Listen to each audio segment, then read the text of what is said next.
Leb? What you eat, Leb? Donut. Hi guys, good morning. Na-share ko muna itong dalawa. Kasi walang kuryente ngayon dun sa amin. At si Carmelo, appointment kasi ni Carmelo ngayon para sa ano niya, pangalawang bunot sa ngipin niya na pabunot ulit. Kaya yun si Car, nagpa-haircut. Andun sa loob. Na-haircut ko muna kasi nga haba na ng buhok. Kaleb, pa-haircut to, Kaleb? Pa-haircut ka? Ito ka, kuya? Play pa. What? Para hanap.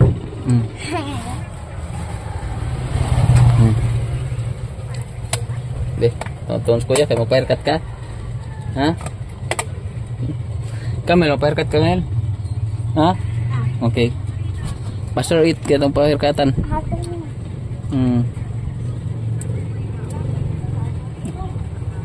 Taas ng pugag buhok, Leb. Oh, ito pa rin patapian, Leb, ha?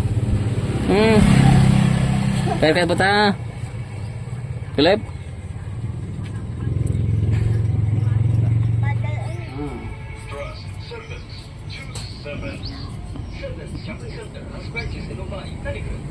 Yan. Estudyante na yun, Card. Hinayang sa buhok.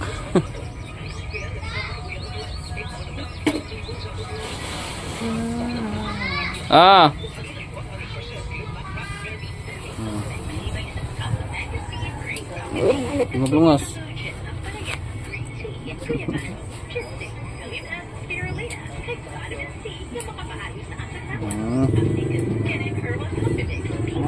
Umaksod layon.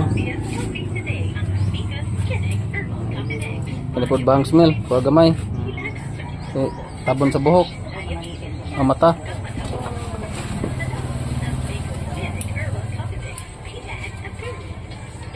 Bang.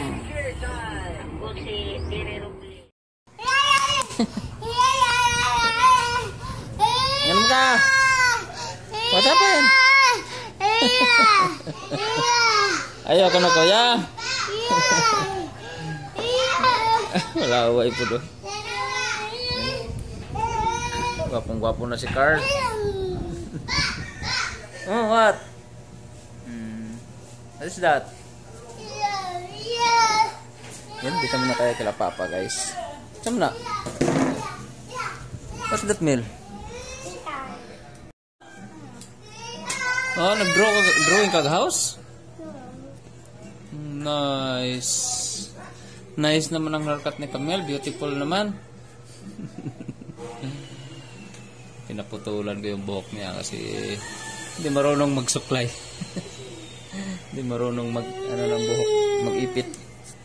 What? Awat kang kuya? Awat kang kuya, Leb?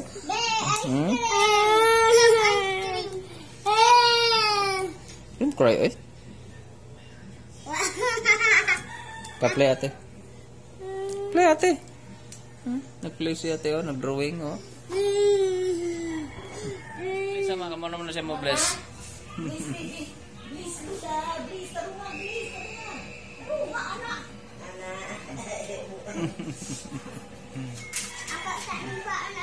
Happy birthday wa manok, babe. Alam mo nga, way man na kuya. Silent babe. Happy birthday niya. Balikan lang namin si Carmelo, guys. Mamaya, kasi nakabuhat ka ng ngipin. Tumana lang muna kabili siya kila mama.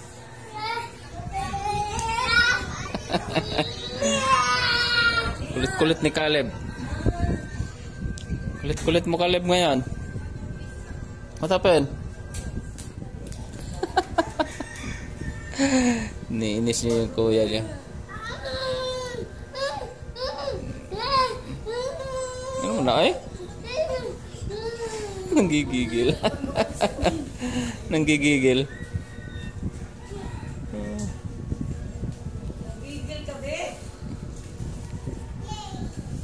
Tara. Bird.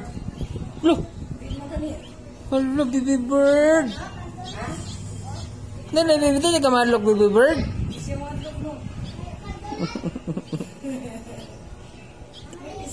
Ibalik na siyang mama ko. Dito na mama ng bird ko. Pangitan na siyang mama.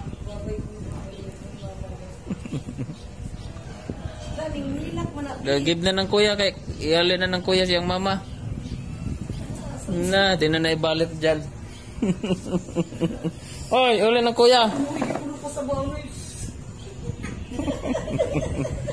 Buya gitu eh. Liga ka sa limpolep.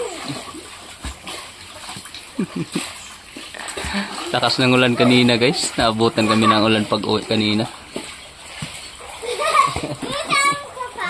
Ligo na yung dalawa. I-enjoy na.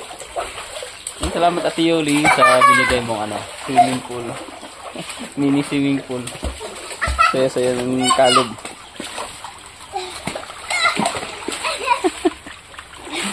Careful Di magkuhan kaya wala kay kuang naghangin. Way bomba. Amo tong bomba imong gihugman? Mamalos to. Nara lang aron dili lawom.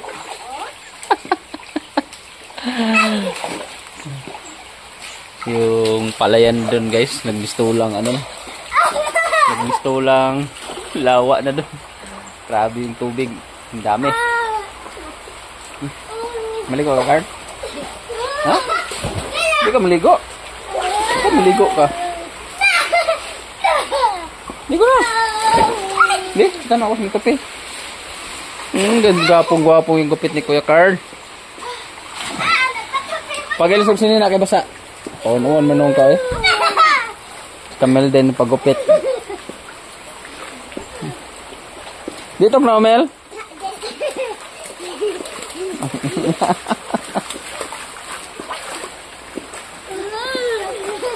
Tog na ulit.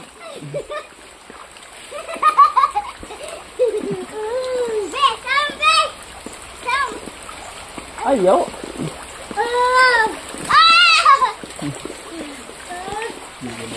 Problema yung natin, bubong.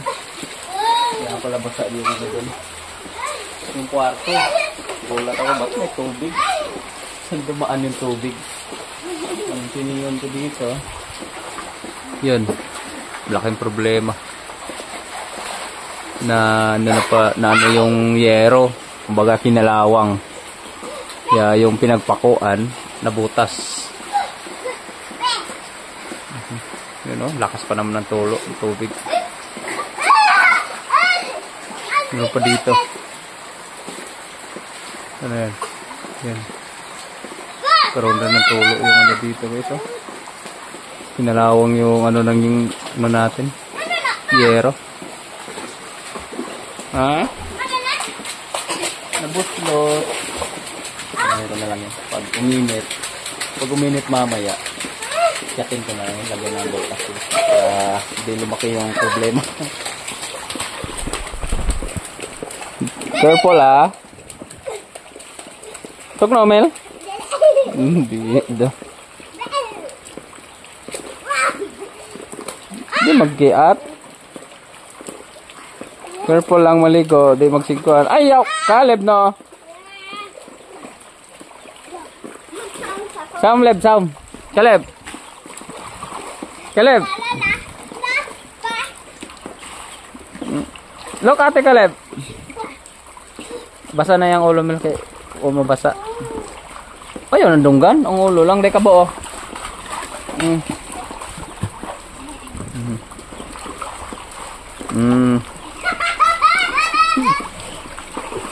Gid na niya. Kamamubora na siya.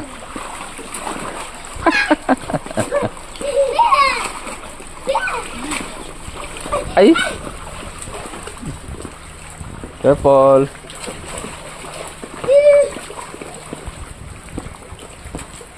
Pero lumawanag naman yung langit. Maliwanag na ulit.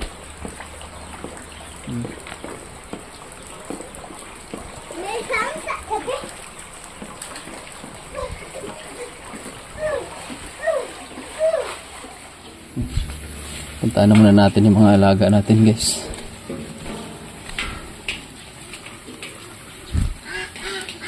Yun o, maapaw na talaga yung ano, yung palayan. Dahil daming tubig.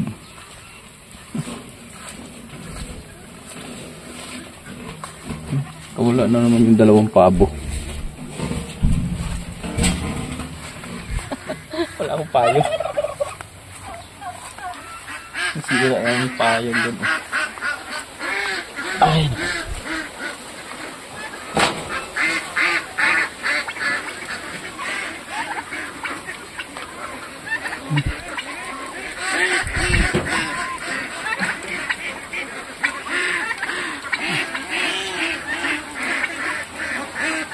Akyatan pala yung mga bibi. Napunta dun sa gilid. Natakot siguro sa laki ng tubig.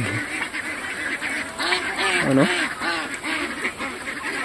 Bumabaha na dun sa baba. Nag-akyatan. Nagsiuwian dito.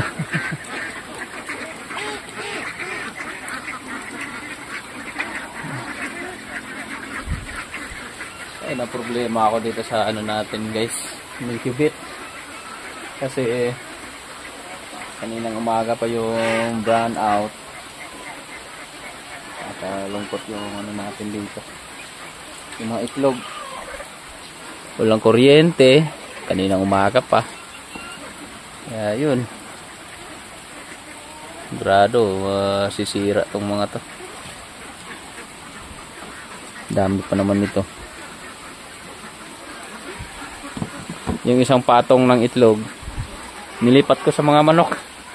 Di ba alin ang magsiksikan yung itlog dyan.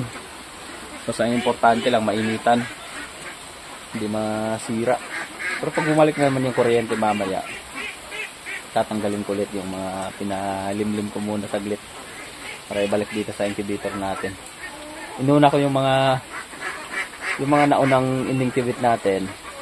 Malapit na yung mapisa eh. Nilagay ko na lang muna dun saglit.